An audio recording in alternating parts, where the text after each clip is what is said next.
Yeah. What's up, YouTube? My name's Matt. And my name's Will, and today we're going to teach you guys how to munch. Willie Will. Rackets on rackets, got backings on packets. I'm riding around in a coupe. So guys, first off, if you're new around here, make sure you subscribe, and also before you watch this video, make sure you go back and watch my previous nutrition video on how to calculate your maintenance calories, because you're going to need that number in order to calculate your macros, which is what today's video is about. So, how are you going to calculate your macros? The first thing you need to decide is what your calorie goal is going to be. And what I mean by this is you need to take your maintenance, and then you're either going to go all the way to the end of this scale, minus 500 calories for weight loss. That's if you want to be shredded, you know, like below 10% body fat. Or you're going to go this way on the scale for weight gain, muscle gain, and you're going to add 500 calories to your maintenance calories. That's why, like I said, you're going to need to know that number, so make sure you watch that video first. You're going to be lean bulking at 500 calories. If you're doing a hard bulk, then you are going to probably need to eat more than plus 500 calories on top of your maintenance. But this is just a very generic video, so it applies to most people. Now, the simplest way to explain what I'm talking about is that for weight loss, you want to be in a caloric deficit. And what this means is that calories out is more than calories in. So in other words, what you're eating, you're then using more energy than that through doing exercise, and therefore you're burning more calories than you're consuming throughout the day, so you're going to lose weight, you're going to be burning that fat. Whereas for weight gain, you need to be in a caloric surplus, which basically means that you have more calories than you are expending during the day, so then when you go to sleep at night, your body has stuff to repair the muscles that you've been working out with and make those gains. So as you guys know from the start of this video, I've brought my brother in today as I'm going to calculate his macros for him. So Matt, what I want you to do is choose where you're going to be on this scale in terms of what your calorie goal is going to be. I think, as I've already got under 10% body fat, I'm going to go with weight gain. So do you think you're going to be at the full plus 500 calories? You're going to need that in order to gain weight, or do you think you're going to start a little bit less? Definitely plus 500 calories. So you're going to go plus 500. So what we're going to do, I've written up here Matt's maintenance calories from earlier. So what we're going to do now is we are going to take that number plus 500, and then that will be his calorie goal. So one quick thing that I also want to mention before moving on, if you're watching this video because you're trying to lose weight, lose some fat, then what I want to suggest to you is that you don't start at the full minus 500 from your maintenance calories. This is because you don't want to completely shock your body when you're starting a new diet plan, because you'll basically just not stick to it.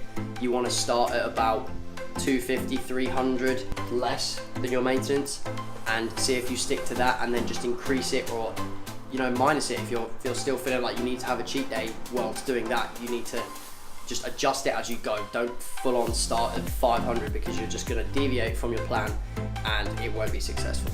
Okay, so the first thing I'm going to show you guys how to calculate is your protein intake.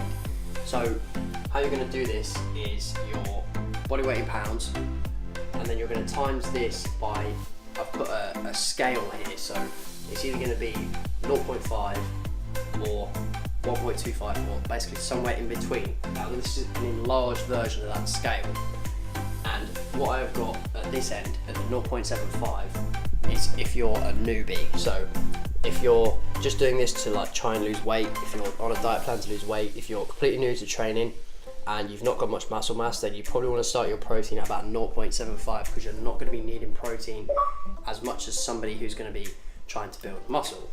Now in the middle we've got 1, and that is the golden number, because this works for the majority of people, because this works if you're in shape, you're fairly regular with your training, and you're about sub 20% body fat. And like I said, that is going to be the majority of people that is going to work for. At this end, I've got 1.25, so if you're pro, you're going to be shredded, you're training pretty much every day, sub 10% body fat, and you've got more cardio added in to a workout than the average person. Now these numbers are grams per pound of what I'm going to do is I'm going to bring Matt in again, and I'm going to ask Matt to place himself where he thinks he's going to be on this scale in terms of your protein intake that you're going to need. I reckon pro, like 1.25. You reckon pro, so you're going more this way, which is what I would expect because your aim is to build muscle. I'm going to put you about 1.1 purely because I don't think that we're training, you know, every single day as hard as we need to, and we're not doing as much cardio possibly as it's going to require you to have 1.25. So I'm going to put you about 1.1, and we're going to remember that one for later. Okay, so now I'm going to show you how to calculate your fats. So fats, same sort of equation as the previous one. You're going to take your body weight in pounds, and you're going to times that on a scale again from between 0.3 to 0.4, and again that number is representing grams. So down this end we've got 0.3, which basically means that carbs are life, like you really love your carbs. And then in the middle we've got 0.35, which basically means, you know, you have no sort of preference. And then 0.4, we've got fats are life. So you've got the entire scale there of whether you're going to prefer carbs or fats, and I will explain that in a minute. Matt, I need you again. Okay, so Matt, where do you think you're going to be on this scale? Do you think that you'd be more upset about losing carbs or more upset about losing fats? Do you think you want more fat in your diet or more carbs? I don't really have any preference. I think I'd be more upset about losing my carbs, like my pasta, and so I'm going to put myself somewhere between meh and carbs, I reckon. So you want to go to sort of like in a middle ground? Yeah, that half of the scale, yeah. So why don't we just put you smack bang down the middle there at 0.325. That's where you're going to be, and the reason for that is just because you just don't have a preference.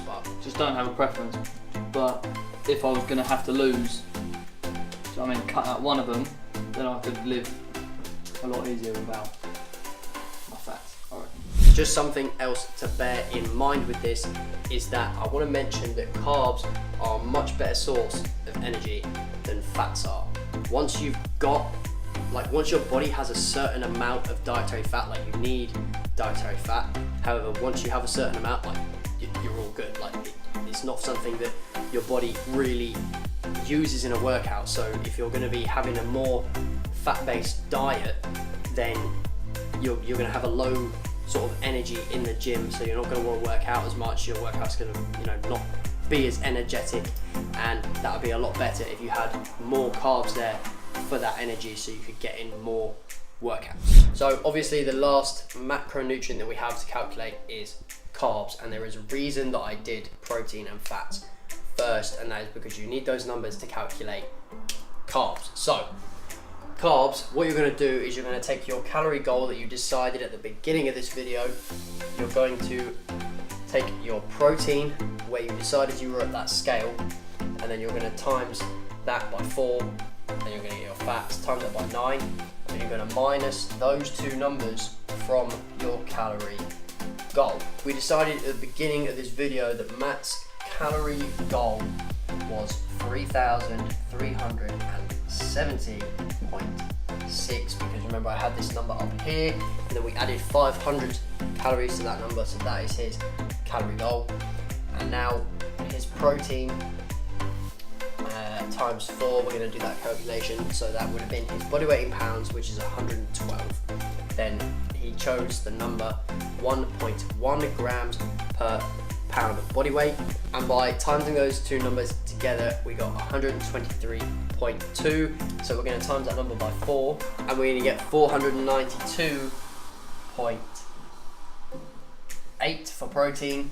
And his fats, again, he's going to take his body weight in pounds, which is 112, and we decided on 0.325.